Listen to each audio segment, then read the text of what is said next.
Selamat siang, selamat sejahtera, salam sehat buat Sobat Immanuel semua. Kembali lagi di podcast Immanuel. Nah, kali ini saya Agustina dan rekan saya Ine Ayu, kami sebagai ahli gizi Rumah Sakit Immanuel bakalan ngebahas tentang gizi seimbang di bulan puasa atau bulan suci Ramadan. Nah, untuk pertanyaan pertama nih Kak Ine tentang gizi seimbang. Gizi seimbang itu sebenarnya apa sih? Oke, Kak Tina. Jadi gizi seimbang ini adalah susunan menu seimbang yang dapat memberikan nutrisi lengkap sesuai kebutuhan tubuh dengan memperhatikan prinsip keanekaragaman pangan, terus juga ada aktivitas fisik dan juga ada perilaku hidup yang bersih. Gitu. Jadi makanannya itu harus beragam ya Kak Ine ya. Makanannya beragam. Oke. Gitu. Nah, kalau untuk bulan puasa pasti kan jam makannya tuh berubah ya Kak Ine. Beda sama hari-hari kita biasa. Itu cara ngaturnya gimana ya? Oke, jadi kalau sebelum puasa kan biasanya kita makan utama ya, makan lengkap itu 3 kali sehari, Iya. pagi, siang, sama malam. Betul. Nah, di antara waktu makan ada waktu untuk selingannya ya 2 kali Iya. gitu. Biasanya sih jam 10 atau jam 3 sore. Nah, karena ini kita sedang puasa 12 jam ya kurang lebih. Betul. Jadi kita berubah nih jamnya, jam makannya. Pertama, jam makan untuk makan utama pertama adalah pada saat kita sahur. Itu pertama. Nah, setelah itu kan kita puasa seharian, udah gitu pas buka puasa kita juga makannya nggak langsung makan yang banyak ya. gitu Jadi ya. makannya perlahan dulu untuk buka puasa. Nah, setelah itu baru kita ada break untuk ibadah sholat maghrib. Nah, setelah sholat maghrib biasanya baru makan malam gitu. Nah, udah makan malam lanjut lagi ibadah sholat isya dan tarawih. Setelah itu baru ada untuk snack malam sebelum tidur, itu boleh. Paling Jadi kayak tetap gitu. ya meskipun kita puasa hanya perbedaan jamnya aja ya Kak Ine perbedaan ya. jamnya aja. Oke. Nah, kalau untuk makan sahur yang baik tuh seperti apa sih Kak Ine? Soalnya kan kita puasa nih lebih dari 12 jam ya, biar tetap fit, bugar untuk menjalani aktivitas walaupun kita lagi puasa. Kayak gimana tuh misalnya? Contoh-contoh makanannya gitu Kak Ine. Iya, jadi sekarang kan makan sahur tetap harus berpedomannya pada gizi seimbang Gizi ya. seimbang tetap tadi. ya. Jadi tetap dalam satu piring ini kita juga harus beraneka ragam makanannya. Jadi ada sumber karbohidrat yang kompleks. Nah, sumber karbohidrat kompleks ini salah satunya adalah nasi atau mau nasi merah. Nasi atau, putih juga boleh nasi putih ya. boleh. Atau mau kentang, oats juga boleh, mau jagung juga nggak apa-apa. Itu untuk sumber karbohidrat Kalau yang mie kompleks. Kak Ine bisa juga ya? Mie sebenarnya bisa, cuman kan kadang-kadang mie ini banyaknya tuh dari tepung terigu ya. Jadi Nah, kurang gimana tuh? dianjurkan kalau Kurang misalnya ya. kita mengkonsumsi makanan yang dibuatnya dari tepung terigu karena Oke dia deh. itu sumber karbohidrat sederhana. Nah, lanjut selain karbohidrat kita juga harus memperhatikan protein kita ya. Kebutuhan protein harus tetap cukup. Proteinnya dari protein hewani dan protein nabati. Kalau protein hewani bebas ya, kita mau pilih ayam atau ikan atau telur atau daging sapi. Tapi kalau misalnya mau protein nabati, kita dari tempe atau tahu. Kacang-kacangan ya Kak Ine. Juga. Oke. Iya. Selain itu juga jangan lupa untuk sayur dan buah. Ini justru yang lebih wajib ya. Porsi sayur dan buah harus lebih banyak dibanding karbohidrat gitu. Sebagai sumber vitamin dan juga mineral ya. Sumber serat juga. Betul. Gitu. Nah, setelah itu juga harus tetap minum air putih ya Kak. Paling gitu sih. Nah, ngomong-ngomongin air putih nih ya terakhir. Sebaiknya dalam satu hari ini kita kebutuhannya berapa banyak sih Kak Ine biar kita tetap fit, tetap nggak kekurangan cairan ya dalam menjalankan ibadah puasa.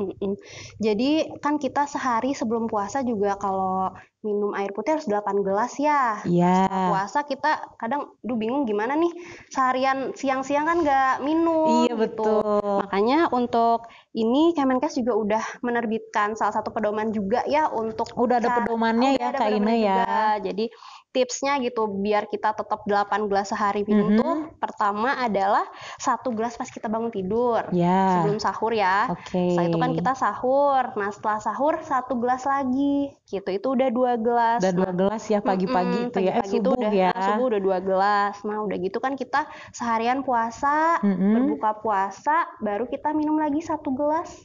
Itu udah gelas yang ketiga. Nah, yang keempat itu selepas kita sholat maghrib. Itu udah 4 ya.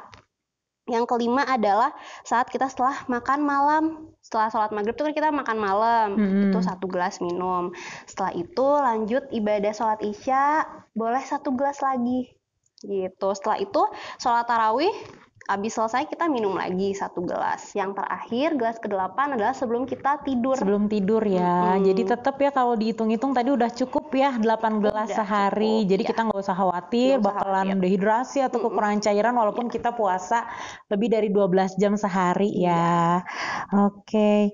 Nah, kalau untuk makanannya nih Kak Ine, kalau untuk kita buka puasa, tadi kan udah disinggung ya, ketika kita sahur tuh harus gizi seimbang, kurang lebih pasti buka juga sama seperti itu ya.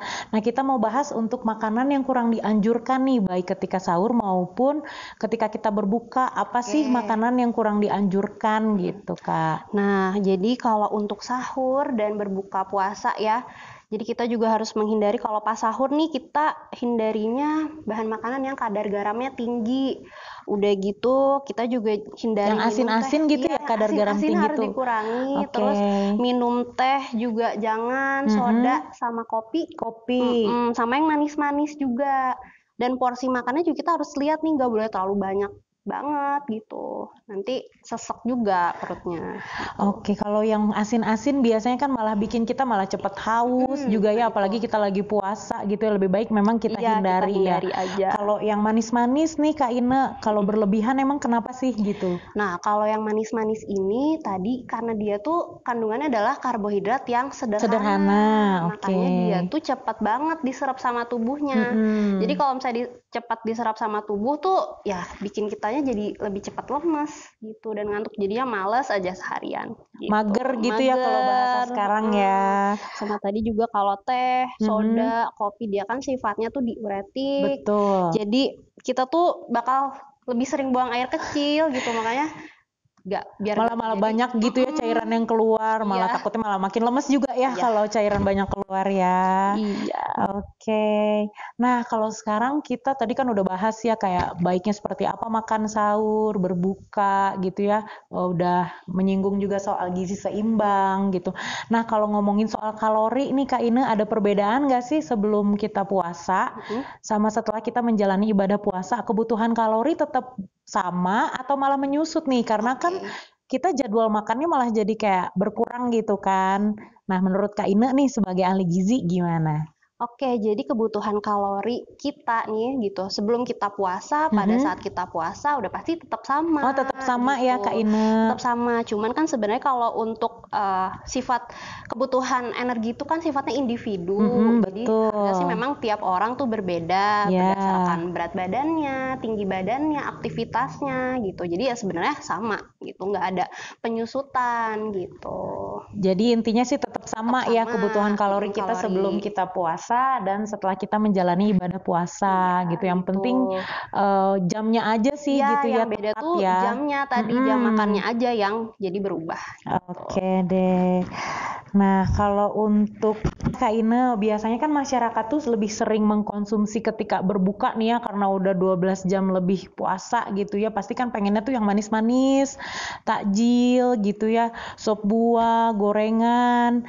Itu kira-kira gimana? Baik nggak sih sebenarnya? Oke, jadi kalau misalnya berbuka puasa ini kita harus tahu dulu nih prinsipnya. Jadi karena kita udah berpuasa seharian, kita berbuka puasa nih prinsipnya buat mengembalikan gula darah kita nih yang udah turun gitu ya. Jadi biar balik lagi energinya. Jadi makanya sebenarnya yang aman gitu ya. Pertama kita minum air putih dulu. Tetap ya minum dulu ya. Minum air putih dulu 1 gelas. Abis itu boleh yang manis-manisnya ini kita pilihnya yang sehat dong, udah pasti. Jadi contohnya apa nih yang sehat? Udah pasti tuh buah tuh paling aman ya. Buah kalau untuk berbuka puasa dibanding kita memilih gorengan atau sop buah. Sebenarnya sop buah boleh. Cuman sop buah juga kan buah-buahan ya Kak Ine. Cuman kadang kalau misalnya kita nggak bikin sendiri, kita beli tuh lebih banyak susu kental manisnya, sirupnya. Sebenarnya jadi masalah tuh adalah kedua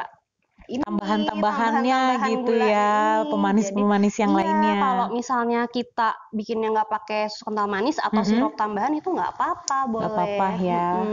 Oke. Dan juga kan kalau untuk buka puasa ini nggak langsung makan yang banyak ya, jadi makannya bertahap dulu gitu. Tadi misalnya mau buah 1 porsi atau sekitar 150 gram gitu ya.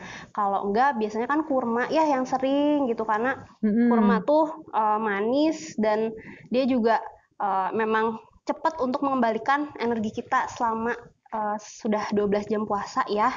Jadi saya menyarankannya buah potong aja kalau untuk buka puasa. Kalau enggak kurma gitu ya. Boleh. Nah, ngobrolin kurma, emang buah kurma ini kan memang sangat-sangat identik ya ketika bulan suci Ramadan gitu. Kita juga pasti sering banget gitu ya, banyak yang jual gitu ya, banyak yang konsumsi. Nah, sebenarnya manfaat buah kurma ini sebenarnya apa aja sih manfaatnya gitu, Kak? Oke, jadi buah kurma ini memang buah yang istimewa mungkin ya, Kak. Wah, istimewa soalnya ya. Dia ini berdasarkan penelitian-penelitian juga udah terbukti kalau buah kurma ini antioksidannya banyak sekali gitu ya. Terus dia juga mengandung zat besi yang 5 kali lebih banyak dibanding madu gitu. Terus dia juga vitamin C-nya lebih tinggi dibanding buah-buah yang lain gitu.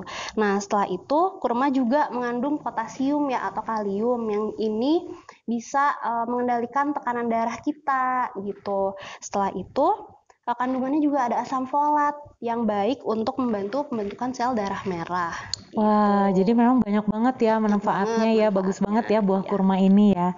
Nah, kita udah obrolin ya soal gizi seimbang gitu ya, tapi untuk tetap fit, bugar, sebenarnya kan nggak cuma dari makanan aja ya Kak Ine.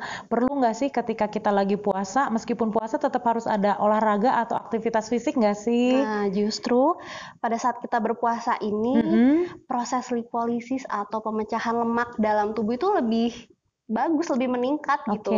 Makanya pas puasa juga kita diusahakan tetap meluangkan waktu untuk berolahraga. Tetap ya, harus olahraga ya. Cuman kan kadang bingung nih waktu yang tepat Nah, kapan ya itu kapan gitu kan. Kalau siang-siang kayaknya malah haus gitu, jangan ya.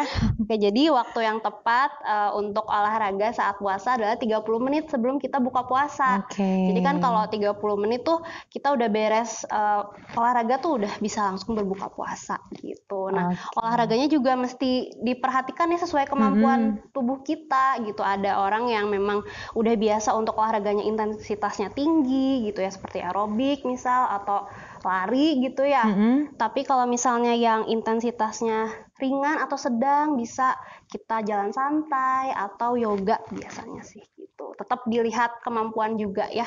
Jangan maksain gitu ya, karena lagi puasa ya kayaknya ya paling 30 menit aja cukup ya setiap hari biar kita tetap sehat, tetap fit gitu ya. Oke, sebelum nutup podcast kali ini nih Kak Ine, buat Sobat Immanuel semua yang lagi denger, pesan-pesan apa sih nih buat yang lagi dengerin ya?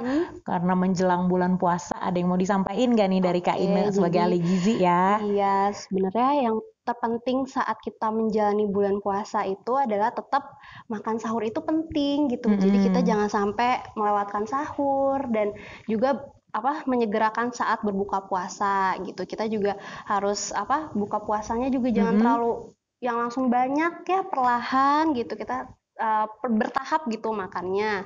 Setelah itu juga kebutuhan cairan sangat penting gitu. Jadi usahakan tetap minum 8 gelas sehari gitu. Dan juga aktivitas fisiknya jangan lupa gitu. Biar tetap sehat ya. Biar tetap sehat. Oke, makasih banyak Kak Ine untuk informasinya, sangat informatif ya buat Sobat Immanuel yang dengar, yang bentar lagi mau menjalankan ibadah puasa. Nah, kalau untuk yang mau konsultasi gizi nih sama Kak Ine, gimana caranya? Iya, jadi kita juga boleh ya untuk Sobat Immanuel yang ingin berkonsultasi kepada ahli gizi di Rumah Sakit Immanuel, boleh langsung datang ke Polisub di lantai 2 gitu. Bisa lewat pendaftaran, nanti bilang aja mau konsultasi gizi gitu. Nanti bisa ketemu ya sama Kak Ine, sama ahli gizi lainnya juga ya. Jadi kita akan memberikan konsultasi sesuai kebutuhan individu masing-masing. Oke, sekian podcast kali ini. Terima kasih Kak Ine untuk penjelasannya sehingga kita bisa tahu nih gizi seimbang, gizi yang baik untuk mempersiapkan dan juga menjalankan ibadah puasa. Sampai jumpa di podcast berikutnya.